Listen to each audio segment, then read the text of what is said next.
Сонымен математика пәнінен бүгін 112-ші сабақ. Сабақтың тақырыбы сатып алу және ақша қайтару. Бүгін сен, яғни монеталармен есептеулер орындайтын боласың. Бірінші тапсырмаға назар аудар. Суретке мұқият қара. Суреттен дүкеншіні, Әлияны және Сырымды көріп тұрмыз. Сырым мен Әлия дүкенге өздеріне қалаған затты алуға келіп тұр.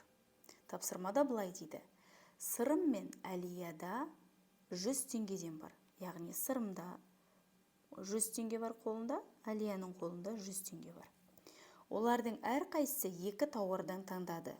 Яғни Сырым 2 зат алды, Әлия 2 зат алды. Сұрап тұр, иә?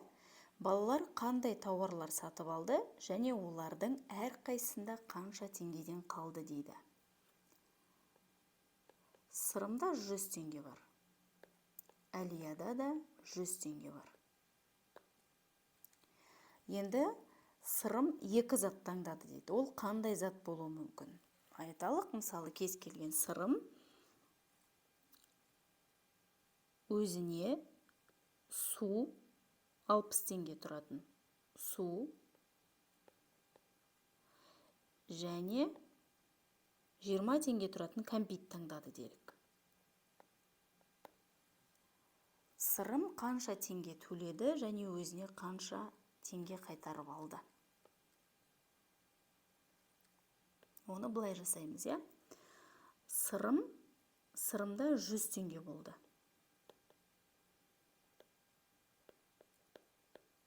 Оның қолында 100 теңге болды. Ол кәмпит пен суға қанша теңге төледі? 60-қа 20-ны қосамыз, 80 теңге төледі, иә? Жұмсады 80 теңге. Сұрақ: қайтарды қанша? Яғни дүкенші оған қанша теңге қайтарды? Сырымда 100 теңге болды, одан Сырым жұмсаған 80 теңгені азайтамыз, 20 қалады. Сонда Сырымға дүкенші 20 теңге қайтарды.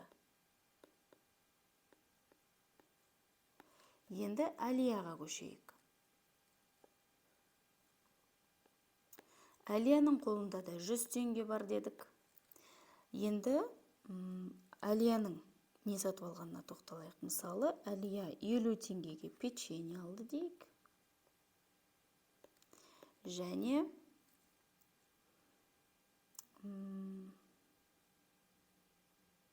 30 теңгеге круассан алды дейік. Круассан мен печенье алды. Ал енді есептейміз. Әлияда 100 теңге болды, есепті шығарып отырмыз. Жұмсады печенье мен круассанға ол қанша теңге жұмсады? 50-ге 30-ды қосамыз, 80 теңге жұмсады. Дүкенші оған қанша теңгені қайтарды? Тауып көрейік. Әлияның қолындағы барлық сомадан круассан мен печеньенің ақшасын азайтамыз. Құнын, иә? 100 бен 80-ның айырмасы 20-ға тең. Әлияға да дүкенші 20 теңге қайтарды.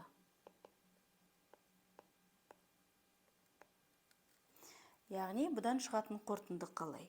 Сен дүкенге барған уақытта өзіңнің сатып алатын затыңның бағасына қарайсың. Сол бағадан көп ақша беріп тұрсаң, дүкенші саған қалған артық ақшасын қайтару керек. Міне, осы жерде есептеуде мұқият болу маңызды. Келесі бетті ашайық. 105-ші бет. Мынаны мен өшірейін, өйткені маған қазір қажет болады. Сонымен екінші тапсырма. Екінші тапсырмада былай дейді: есептерді шығар, кері есептер құрастыр дейді. А есебін шығарамыз, оған кері есептер құрастырамыз, және Ә есебінде шығарып, оған кері есептер құрастырамыз. Сонымен, болды 100 теңге, жұмсады 70 теңге, қайтарды қанша дейді. Әлияда тура жаңағындай. Мына есепті шығару үшін шартын дәл осылай көшіреміз. Мысалы, Әлияда 100 теңге болды. Ол дүкендегі затқа 70 теңгесін жұмсады. Дүкенші оған қанша теңге қайтарды?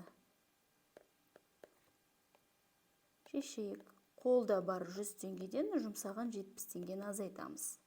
70 пен 30-дың айырмасы 100 бен 70-тің айырмасы 30-ға тең. Демек, дүкенші Әлияға 30 теңге қайтарды. Дәптерге толық жазу керек. Енді осыған кері есеп құрастыруымыз керек. Осы есепке кері есеп. Ол үшін біз енді мұнда қайтарылған ақша белгісіз болса, енді біз жұмсаған ақшаны белгісіз деп аламыз. Дәл жаңағындай болды 100 теңге, Әлияда 100 теңге болды. Дүкенші оған 30 теңге қайтарды. Енді нені табамыз? Әлияның қанша ақша жұмсағанын табамыз. Әлияда 100 теңге болды. Дүкенші оған 30 теңге қайтарғанда, Әлия қанша теңге жұмсады сонда тауарға? 100-ден 30-ды азайтсақ 70. Әлия 70 теңге жұмсады.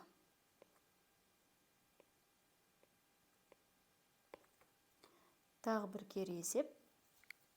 Енді мұнда қанша ақша болғанын белгісіз қылып аламыз. Бұл жерде жұмсаған ақшаны белгілі дейміз. Әлия 70 теңге жұмсады. Дүкенші оған 30 теңге қайтарды. Әлияда қанша ақша болды? Міне, шешуін мен мына жерге жаза берейін. Сен дәптерге төменге жазасын. Сонымен Әлия дүкендегі затқа 70 теңге жұмсағаннан кейін, ода 30 теңге қалып тұр. Сонда Әлияда қанша теңге болды? Ол жұмсаған ақшасына қалған ақшаны қосамыз. Сонда Әлияда 100 теңге болды.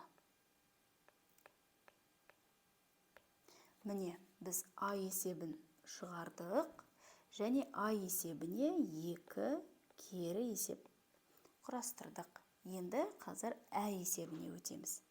Ә есебінде дәл осылай, тек қана бұл жерде енді цифрларда өзгешеліктер бар. Осы тәртіппен, яғни мынаған қарай отырып, Ә есебін шығарып, және оған дәл осында 2 кері есеп шығарсаң болады. Мұнда қайтарған ақша белгісіз болса, одан кейін жұмсаған ақшаны белгісіз қылып аласың, одан кейін болған ақшаны белгісіз қылып аласың. Яғни А есебіне қарай отырып, Әні өзің шығарсаң болады. Келесі, 3-ші тапсырмада кестеге қара, есептер құрастыр және шығар дейді. Ал енді 3-ші тапсырмаға есептер құрастырып көрейік қазір.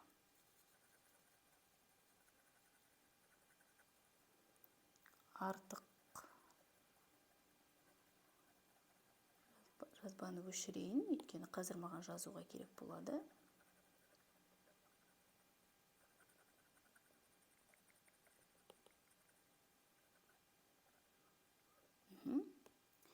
Сонымен номер 3-ші тапсырма бұл бізде. Кестеге қараймыз. Мысалы, есеп құрастыр деп тұр ғой бізге, осы кесте бойынша есеп құрастыру үшін бізге бір адамды алайық, дүкенге барған. Ол Сырым болсын. Өткендегі алдыңғы есебіміз Әлия туралы болса, енді Сырым болсын. Сырым дүкенге не алуға барды? Мысалы, балмұздақ алуға барды дейік. Міне, мен біреуін ғана мысал ретінде келтірем. Сырым балмұздақ алуға барды. Мынау әмиянның суреті тұрған баған, бұл Сырымның болған ақшасы. Екінші баған оның жұмсаған ақшасы, үшінші баған ода қалған ақша. Енді есеп құрастырамыз. Не белгілі? Соларды жазамыз. Сырымның жұмсаған ақшасы белгілі. Жұмсады 50 теңге. Тағы не белгілі? Қалған ақша белгілі. Қалды 10 теңге. Міне есептің шартын құрдық. Енді есептің сұрағына келеміз. Не белгісіз? Сырымда қанша ақша болғаны белгісіз.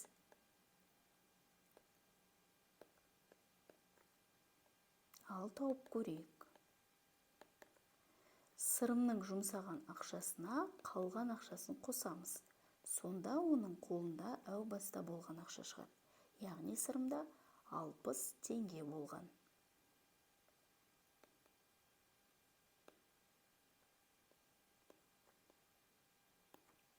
Дәл осылай қалған екі есепті де шығарсаң болады. Енді бұл жерде кері есептер ғой. Мысалы, сырым шырын алу үшін. Болды 100 теңге, қалды 40 теңге, жұмсады қанша деп, дәл осылай шартын құра отырып, шешуі мен жауабын тауып есептер шығарасың. Мұнда 3 есеп болу керек. Енді келесі, 4-ші тапсырма. Әрбір топтағы заттар қандай белгілері бойынша жинақталған айт дейді. 3 топқа бөлінген. Бірінші топта мына заттардың барлығын, шалбар, мынау біз айтамыз, белдемше, осының барлығын, күртеше, бұлардың барлығын біз бір сөзбен қалай айтамыз? Киімдер, киімдер. Яғни бірінші топта киімдер екен. Ал екінші топта қараймыз. Бұл жерде геометриялық фигуралар мен оқу құралдар берілген. Қандай ортақ белгілері бар? Олардың барлығы көк түсті. Яғни бұл топтағы заттар көк түсті заттар екен. Үшінші топқа қараймыз. Бұл жерде әртүрлі геометриялық фигуралар берілген. Олар әртүрлі болғанымен, түстері де әртүрлі болғанымен, оларға ортақ атау ол геометриялық фигуралар. Немесе қарапайым тілде жай ғана фигуралар деп айтсақ болады. Міне, бұл заттар өзара осылай топтастырылған. Оқулыққа берілген тапсырмаларды орындадық. Үлгілерін барынша көрсеттім. Қалған тапсырмаларды осы қарай отырып өзің орындасаң болады. Енді жұмыс дәптеріне көшейік. Жұмыс дәптеріндегі 15-ші бетті аштық. Сатып алу және ақша қайтару тақырыбында бас аяғы 2 тапсырма. Алғашқы тапсырманы оқимыз. Есеп құрастырып, оны шығар дейді. Яғни, сатып алу ақша қайтаруға байланысты есеп берілген төменде, сызбасы тұр. Біз оны керекті деректермен, белгілі, белгісіз деректермен толықтырып, сызбаны толтырып, шешуін және жауабын табуымыз керек. Сонымен болды қанша теңге. Өзіміз кез келген санды қоямыз. Мысалы, мен дүкенге бардым. Менің қолымда 100 теңге болды делік. Және мен дүкеннен өзіме қажетті заттарды сатып алдым. Ол заттарға мен 70 теңге жұмсадым. Енді менің қолымда қанша теңге қалды? Міне, белгілі, белгісіз деректермен қысқаша, есептің қысқаша жазылуын жаздық. Енді сызбаны толтыруымыз керек. Бізде не белгілі? Барлық ақшаның саны белгілі. Бұл қолымызда тұрған жалпы сомма. Сондықтан да сызбаның жалпы бөлігін көрсететін жеріне жазамыз. Енді тағы да екінші не белгілі? Жұмсалған ақшам белгілі. Оны сызбаның үлкен бөлігіне жазамыз. Өйткені менің жұмсаған ақшам қалған ақшамнан көп. Не белгісіз? Қалған ақшам белгісіз қолымда. Енді осы есепті шығарамын. Менде 100 теңге болды. Мен 70 теңгесін дүкеншіге бердім. Менің қолымда қанша теңге қалды? 100 бен 70-тің айырмасы 30-ға тең. Сұраққа жауап беремін. Қалды 30 теңге. Міне. Дәл осындай тәртіппен сен де өзің дәптеріңе шығарсан болады. Бұл жерде енді сен кез келген санды қойып, деректерді өзгертсең болады. Мен мұнда қалғанын белгісіз қылып алдым. сен өзің мысалға жұмсалған ақшаны белгісіз қылып қоюыңа болады, немесе болған ақшаны белгісіз қылып қоюыңа болады. Тақырыпты түсінуіңе байланысты өзгертіп орындасаң тіптен жақсы. Екінші тапсырмада сурет бойынша теңдік пен теңсіздік құрастыр дейді. Теңдік пен теңсіздікті біз білеміз, ендеше кеттік. Бірінші суретке қарайық. Бірінші суреттің сол жағында неше теңге бар? 10 теңгеге 2 теңгені қосамыз. 12 теңге, 12 теңгеге 1 теңгені қосамыз. 13 теңге. Енді бұл суреттің оң жағына назар аударайық. Мынаны ортаға қарай жазайын. 13. Енді оң жаққа назар аударамыз. Бұл жерде 10 және 5 теңгелік монетаның қосындысы тұр. 15 теңге. Қай бағанда ақша көп, артық? Әрине, оң жақта, демек 13-15-тен кем. Келесі, екінші суретке қараймыз. Екінші суреттің сол жақ бағанында неше теңге бар? 20 қосу 20, 40, 40 қосу 10, 50 теңге бар екен. Оң жақ бағанда да 50 теңге бар. Демек, екеуі тең. Міне, теңсіздікті және теңдікті құрастырдық. Міне, 112-ші сабаққа берілген тапсырмалар осылай орындалады. Келесі сабақта кездескенше.